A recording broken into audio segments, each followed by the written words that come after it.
Bună, dragilor! Astăzi suntem la Carmen Violeta și am venit să facem probe pentru machiajul și părul de mireasă!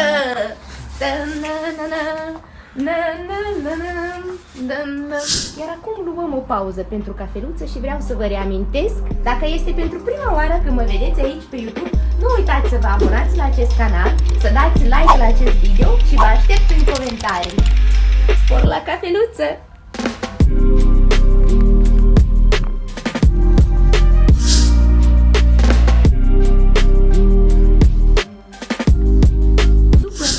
Înțeles, într-o zi urmează să fiu mireasă, așa că nu o să abuzez de aceste dulciuri.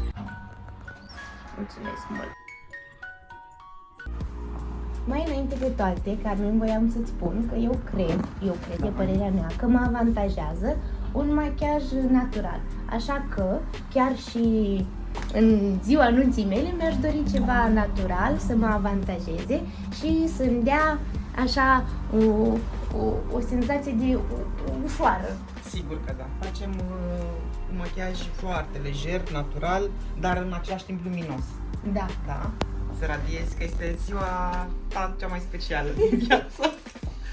N-am fost machiată de când eram în emisiune. În timpul emisiunii am învățat foarte multe lucruri despre machiaj și m-a ajutat foarte mult experiența. Chiar am învățat cum să mă fac eu, doar că evident nu la nivelul la care o să-mi fac astăzi Carmen machiajul de mireasă. Este cu totul altceva, avem nevoie de un machiaj rezistent, frumos, luminos, este o zi specială.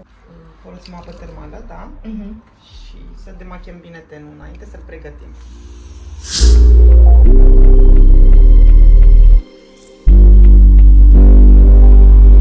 Acum te-a cerut de nevastă sau ce s-a întâmplat?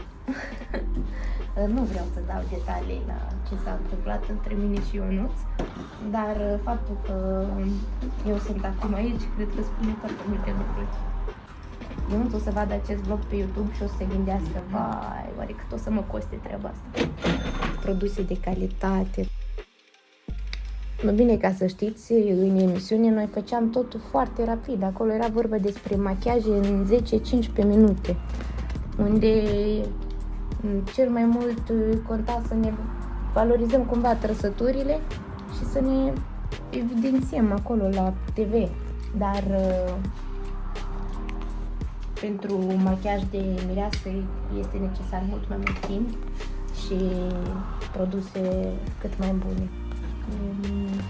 Da, cred că ăsta o să fie, da. Care e diferența dintre machiajul de la TV și machiajul? Se pregătește altfel tenul. Se pune o bază rezistentă, se dă înainte cu fixatorul, un fond de ten foarte rezistent, fond de ten rezistent la transfer. Din invitații și trebuie să-i pup pe toți. Fondul de ten, acum aplicăm un anticearcăn. Tot așa lejer, că nu are nevoie, are tenul foarte frumos și nu trebuie încărcat. Mulțumesc mult pentru compliment, dar nu prea am dormit, că sunt foarte emoționată. La ce ora ai nunta? De dimineață. Noi pregătire dimineața. Se tem după amiază, așa mai este la 5, știi? Gen, ca dacă să plecați direct la local. Pregătirea sunt tradițiile, că ți-ți place cu tradiții. Tradiții, dar trebuie să țină machiajul ăsta până 3 zile îl pun. Și acum e momentul. Acum că s-a terminat emisiunea, pot să mă concentrez mai mult pe mine, pe viața de cuplu și să avem un început frumos. Ia, cameramanul, dă-te rog și un corn de acolo. Nu, cameramanul?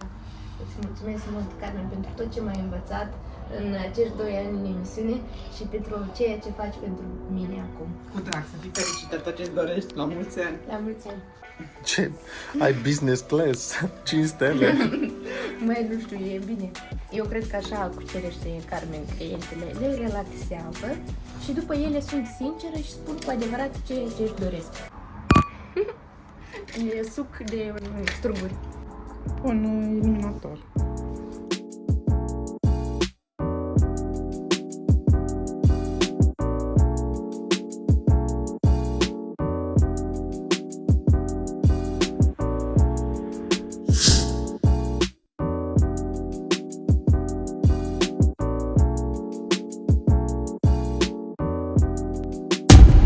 înceapă piesa, să cânte prințesa și să știe lumea toată că prințesa e unicată.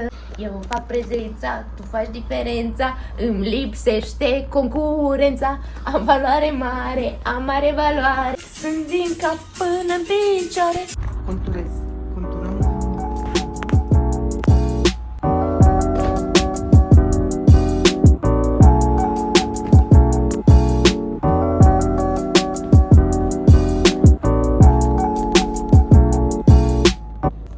Aceste buze suculente le va pupa mirele meu.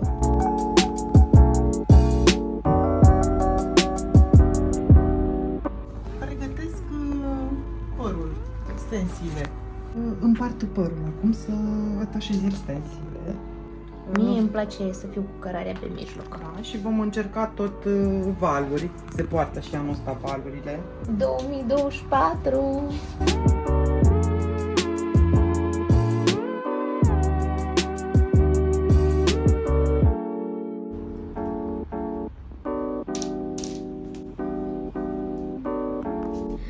Eu nu port extensie, nu port gene false, dar ocazional mi se pare interesant să încerc, să văd cum mi-ar sta.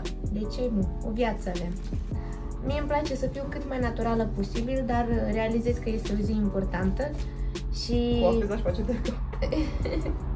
Nu, și am o coafeză tare care a coafat foarte multe vedete. De ce nu ar trebui să profit de această ocazie, să profit cât mai mult de această ocazie?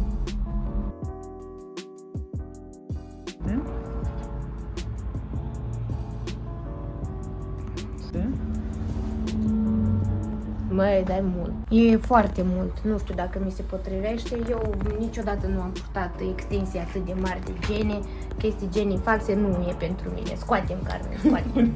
Scoatem tot. Punem unele micuțe doar pe colț. Un sfert. Doar pe colț.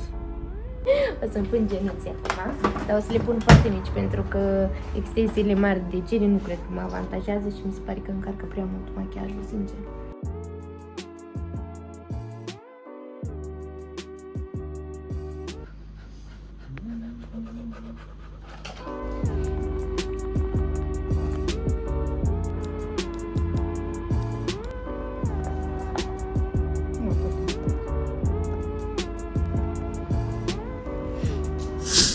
Pisicuță, pis, pis, pis, te-am visat aseară în vis. Te spălam, te mângâiam și nu știu ce pe butic îți dădeam. Iar după tu te-ai enervat și pe față m-ai zgâriat. Am găsit la Carmen multe diademe. Nici nu știu, asta e foarte voluminoasă și mare. Ia, asta e ceva mai altfel. Mai de prințesă, cred că se prinde cumva la coc. Să vedem și pe asta. Oh. Da, asta sigur e cu coc. Toate diamantele le cumpăr pentru tine, le cumpăr pentru că meriți toată dragostea să o simți. Cred că o să-mi fac niște bucle legere și o să-mi pun totuși o diademă, nu?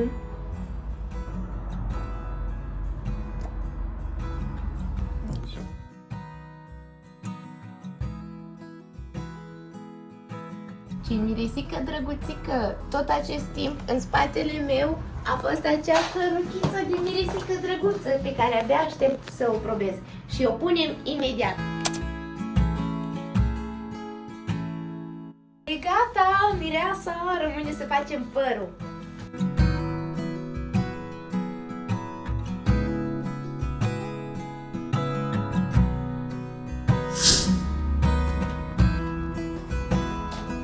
Emoții. Acum o să vedem care dintre coafurile propuse de Carmen o să-mi stea cel mai bine. Haideți acum pe aceste bucle minunate să punem diamante. Fă magia, Carmen! De regină, de prințesă.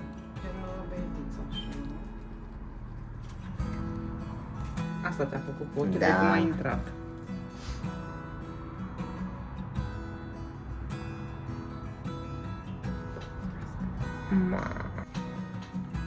Ce părere aveți? Cred că asta este alegerea mea finală. Carmen, o încercăm pe asta. Da, încercăm, dar cu altă freză. Cu altă freză. Da, la altă Hai freză. să facem un coc. Da, facem un coc. O să încercăm și o altă coafură, chiar dacă mi-a plăcut foarte mult prima variantă. Haideți să vedem Un coc lejer pe ceafă. ceva mai romantic. Nu, un coc simplu, lejer. Așa, da. Femeie puternică și romantică în același timp. Îmi place enorm, enorm. Ok, gata, am schimbat. Asta rămâne finala. O aleg pe asta. Am făcut și un coc lejer ca să mă simt prințesă. Nu vrei să încercăm ceva mai sus? În sus! În sus! Care e sus? Nu, hai să rămânem pe asta ca să spun voalul și după aia să punem cărarea pe mijloc, Ok. da?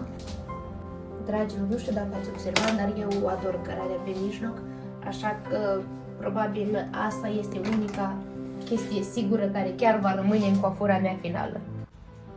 Voalul tip spaniol preferat.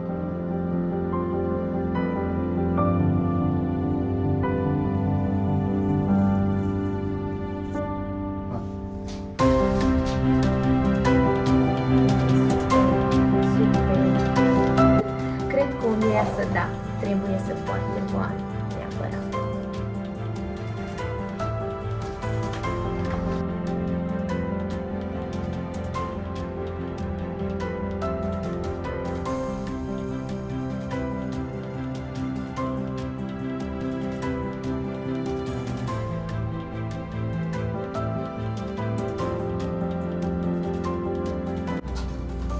Ce părere aveți de această coafură mai rock?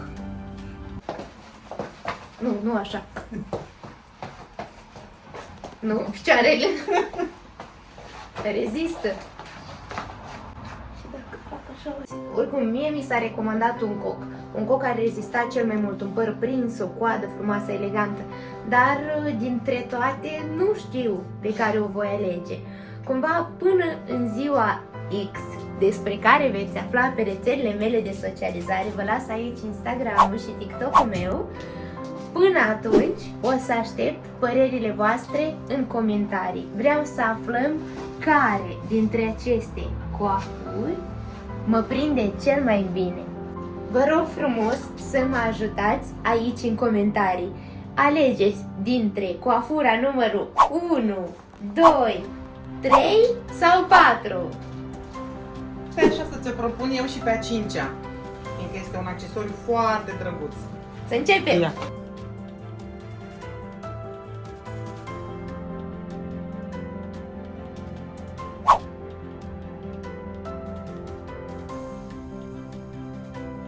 Îți place cum arată. Îmi place. Îmi place cum arată, dar soțul meu nu e milionar. Dar o să devenim împreună, o să devenim împreună.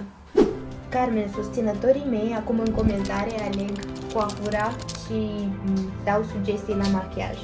Deci, spune-mi acum pe față, Pe față. cât o să mă coste ca să vii tu să mă faci la nuntă?